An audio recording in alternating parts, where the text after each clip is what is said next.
अस्सलाम वालेकुम एवरीवन, कैसे हैं सब? खैरियत से हैं? तो आज हम बात करेंगे जनरल साइंस के पेपर के ऊपर।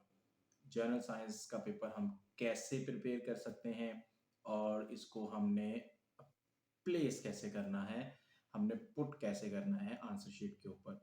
चूँकि जनरल साइंस का जो पेपर है वो सीएसएस के एस्पायरेंट्स के लिए है स्पेसिफिकली, और इसमें पीएमएस में एज़ सच कोई सब्जेक्टिव पेपर नहीं होता है, ठीक है? ऑल्दो इसकी जो प्रिपरेशन है वो इट्स वेरी इम्पोर्टेंट, क्योंकि उसमें आप जीके के पेपर में आपको वो हेल्पफुल जो है ना वो साबित होता है।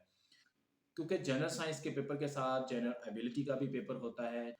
चूँकि 40 मार्क्स का जनरल साइंस का पेपर होता है, 40 मार्क्स का जो है ना वो एबिलिटी का पेपर होता है और 20 मार्क्स के एमसीक्यूज़ होते हैं। अगर हम बात करें सीएसएस में जनरल साइंस एंड एबिलिटी के पेपर की। तो सबसे पहले तो हम जनरल साइंस एंड एबिलिटी का देखते हैं सिलेबस क्या है। तो जनरल साइंस एंड एबिलिटी का जो सीएसएस में पेपर है, उसका जो सिलेबस है वो 5 डिवीजन में है। अगर हम साइंस की बात करें, उसमें फिजिकल साइंस है हमारे पास बायोलॉजिकल साइंस है, एनवायरमेंटल साइंस है, फूड साइंस, और एंड पे हमारे पास आईटी इंफॉर्मेशन टेक्नोलॉजी आता है। ठीक है? तो जो एग्जामिनर है ये 5 हेड्स हैं, और अगर आप इसके पेपर को देखें, 21 का पेपर अगर आप देखें जनरल साइंस का, सिर्फ जनरल साइंस का पार्ट देखें, तो आप रियलाइज करेंगे कि हर क्वेश्चन के 4 पार्ट्स हैं। ठीक, हर क्वेश्चन के 4 जो है ना वो सब सेक्शंस बनते हैं। तो हर हेड में से एक-एक क्वेश्चन आता है, ठीक है? हर क्वेश्चन जो है वो ऑलमोस्ट पूरी साइंस को रिप्रेजेंट कर रहा होता है।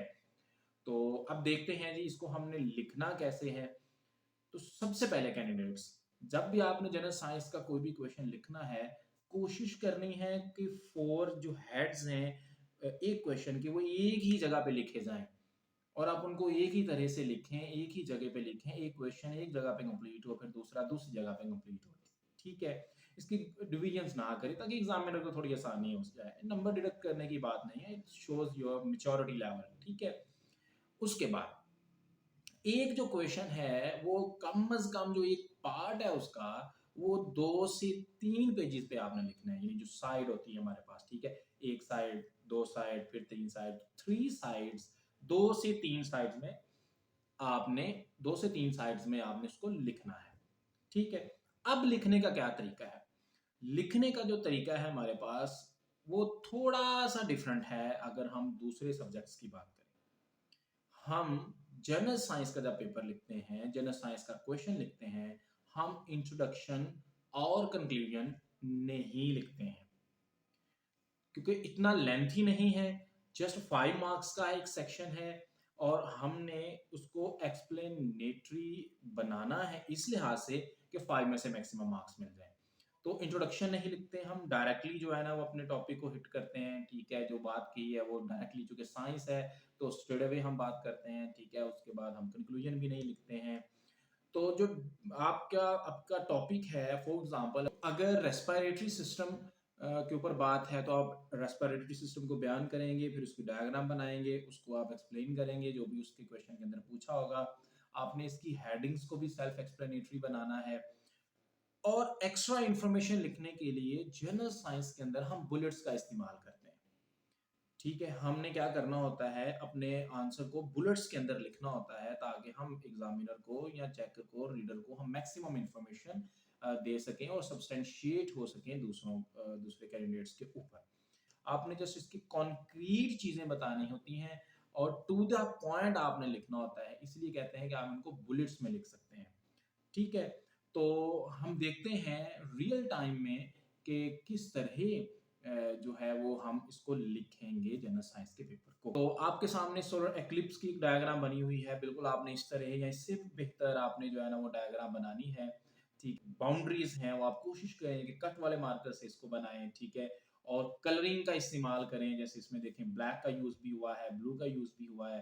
तो बिल्कुल इस तरह आपने करना है। ठीक है? और इक्लिप्स आपके पास आ जाता है, इससे भी बेहतर डायग्राम बनाई जा सकती है। और देखें नीचे उन्होंने बुलेट्स में जो है ना स्टूडेंट ने इसको मेंशन किया हुआ है। उसके बाद है हमारे पास हाइड्रोलॉजी का प्रोसेस है। ठीक है?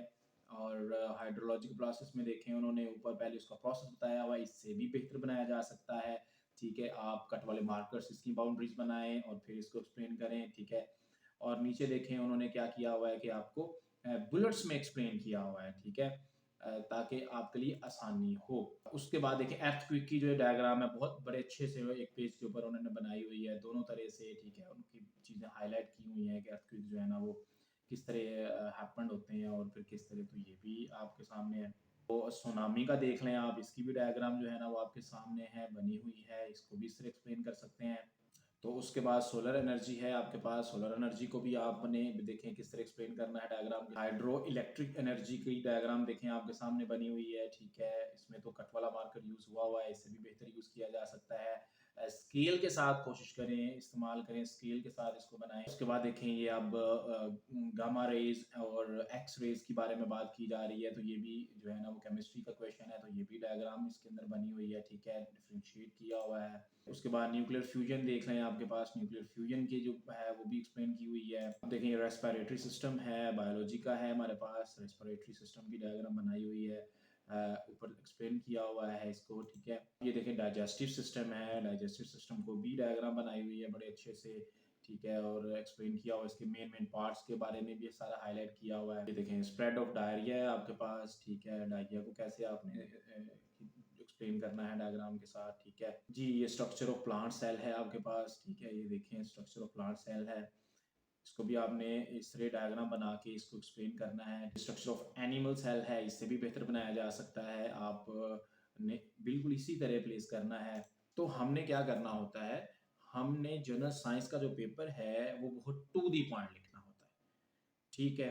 उसमें जो डायग्राम्स हैं उसको ऐड करना होता है, बायो में है, केमिस्ट्री में है, आप फिजिकल जियोग्राफी की के पार्ट में हैं या आईटी के सेक्शन से अगर कोई क्वेश्चन कर रहे हैं तो आपने डायग्राम जो है ना वो मस्ट है।